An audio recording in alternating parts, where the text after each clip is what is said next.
How to order daw po sa mga products po namin. Napakasimple lamang po. Kung taga Angeles City, Pampanga po kayo, mga madamdamin, pwede po kayong mag-direct dito sa salon po namin.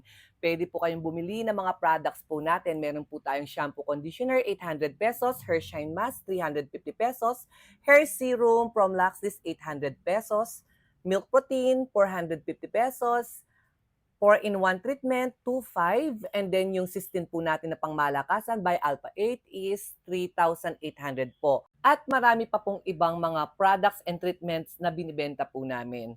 And sa mga malalayong lugar, pwede po kayong mag-order basta PM lamang po kayo sa FB page po namin, Regine Bernardo Beauty Salon, at isesend po namin yung mga price list plus shipping fee. So yung payment method is GCash po tayo, payment muna bago ipasend sa inyong mga tahanan. So, God bless everyone and order na po kayo mga madamdamin.